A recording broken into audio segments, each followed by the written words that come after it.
Okay guys, this is the second product from these guys that I reviewed from the company Fucare. This is called the Gemini. The first product was a scooter, kind of a cheapy scooter. I was not impressed. This bike, the Gemini, I am very much impressed. It is an awesome bike. There's a lot of cool stuff here. Excited to show you what it can do. Let's kick off the review with a speed test. Got a lot of power here, a 750 watt brushless gear hub motor, and that is powered by two 48 volt batteries. Takes 4 to 6 hours for a recharge. And then on the battery, you got an on-off switch and a battery level readout. Now they say that power can take a rider up to 29 miles per hour. I got a flat stretch of road and a full charge on the bike, so let's see how fast it can go.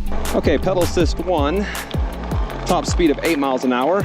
2 is 13, 3 is 18, 4 is 22, and 5 is 24.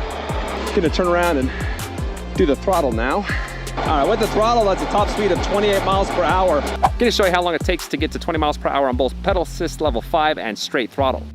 Here we go. So within just over a revolution, the power kicks on. A little bit of a delay there, but it ramps up pretty quick. And there is 20. And now straight throttle. Here we go. Ooh, that is immediate and pretty abrupt. Kind of threw me back a little bit. Always good. And this is half a block. Coming up to 3/4 of a block, and there's 20. The Gemini has a range rating of 40 to 80 miles. Gonna do 2 range tests. 1, easy riding without a lot of stop and go on flat terrain. The second with much harder riding with a lot more elevation gain and a lot more stop and go.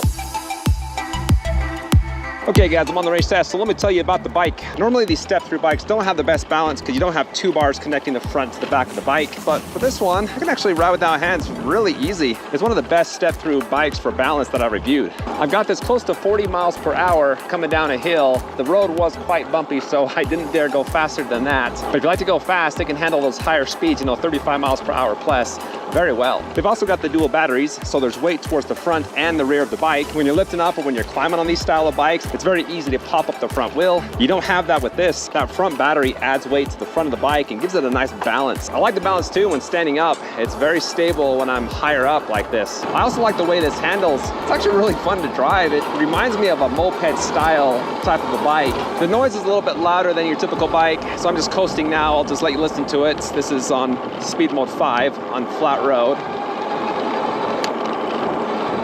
You can hear it come off and come on. So overall, there's nothing that's shaking or vibrating. It's a very solid and sturdy bike. Off to a good start. I've lost 1 battery bar. I've hit 12.46 miles. All right, so let me dive into the geometry of the bike. It has a rider size rating of 5'3" to 6'3". I'm 5'11". I've got the seat raised almost to the highest position, and it is nice and comfortable for me. I classify these bikes as sightseeing bikes because the posture, you're just straight up and down like you're sitting in a chair.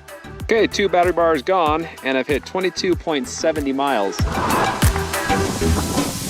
Well, diving into the cockpits, you got BMX style handlebars. Now there are 4 bolts here, so you can rotate those handlebars either front or back, give you a little bit more room in the cockpit if you want. The grips are fantastic. They're stationary, wing tipped, and feel very, very nice. You got a standard 7-speed Shimano shifter, 7 to 1, 1 push, coming back up is 1 at a time. I like the size of the saddle. It's wide, fairly comfortable, and there's shocks underneath. Moving on down, you got Innova 20x4-inch urban fat tires. They're taking all the smaller vibrations out of this bumpy road. And then you got a front fork suspension. I'm not sure what the travel on that is, but you can lock it out. At 20 to 25 miles per hour, it can handle most bumps and cracks pretty well. I lost 3 battery bars. I've got 2 left, and I've gone 32.77 miles. I want to talk about the pedal assist and throttle sensitivity. I'm on pedal assist level 1 on gear 7. A lot of resistance in the cranks. I'm probably about 60 RPM, so doing a bunch of the work. On pedal assist 2, gear 7.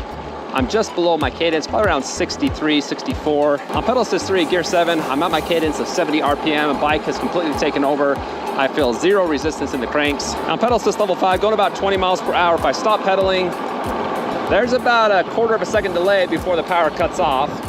And going 20, and I begin to pedal, here's 1, 2, about a 1.5 revolution before the power comes back on. There's a little bit longer of a delay there than I'd like to see for a bike in this price range. Now with the throttle, you have about 3/4 of an inch before it engages, and when it does engage, it's pretty abrupt. It's kind of hard to maintain a certain speed. It is one of those all or nothing type of a throttles. Going 15 miles an hour, if I release it, instantly cuts out, re-engage.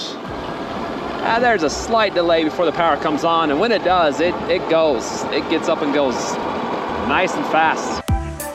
All right, down to my last battery bar. I've gone 38.89 miles.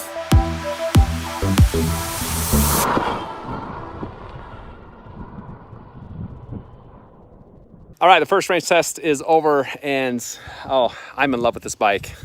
This is insane. My app recorded over 43 miles with almost 1,700 feet elevation gain, which is, that's awesome. Anyway, gonna charge it back up, ride it a little bit harder for this next test, find some more hilly terrain, a lot more stop and go, and see what I get this time. Lost the first battery bar, and I've gone 5.22 miles. 2 battery bars gone, and I've hit 13.23 miles.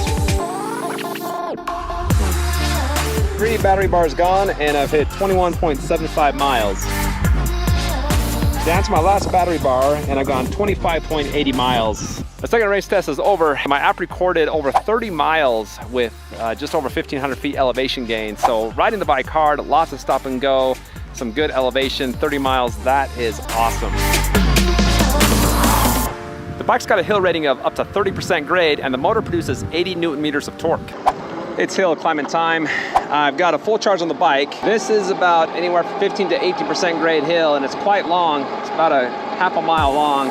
Starting to climb here. I am pedaling a little bit, so I'm on the highest gear. I'm starting to feel some resistance now. Not too bad. The bike's doing probably 80, 90% of the work. Just holding at 12 miles an hour. Okay, last big stretch of the hill. This is the steepest section. Quickly dying on me here, down to 10, and we're pretty much there. So yeah, I'm very happy with the climbing ability of this. That made light work of that hill. And last but not least, you got Logan hydraulic brakes. Time to see how well they work coming down the same hill I just went up for the hill test. Okay, get some speed here coming down the same hill. So just some light braking. Yeah, that's smooth. No pulsating, no shaking. We go a little faster here, do a hard brake. Once you hit about 25, see how stable that feels. Here we go, 3, 2, 1. Ooh, that is abrupt. That back wheel was sliding out a little bit and skid probably a good 25, 30 feet. So very stable braking at that speed coming down the hill. That's awesome. Okay, let me run you through the LCD screen and control pad. On the left is the control pad. Kind of cool looking. I like the design of that. You got plus and minus to change the pedal assist level. Hold down the minus button for the walk assist. On the right are the lights. The headlight's kind of cheap looking and filling, but works. Tail light does light up. It's integrated into the rear rack. Hit the I button to scroll through different readouts. Hold down the plus and minus to access the P menu, and then use the plus and minus to scroll through the different P options, and then use the I button to change those options. And then they do have a flick bell that I've just pushed down to the side, and that works pretty good. The Gemini has an IP65 waterproof rating, a 1-year warranty, and free shipping in the lower 48. Now overall, I was a big fan of the Gemini. It is a solid bike. The range, especially when going fast with some elevation of 1,500 feet climb elevation gain, that really impressed me. This is a killer bike. If you want to pick it up, I got the link in the description. Also, be sure to check out my website, electricalrevolutionreviews.com.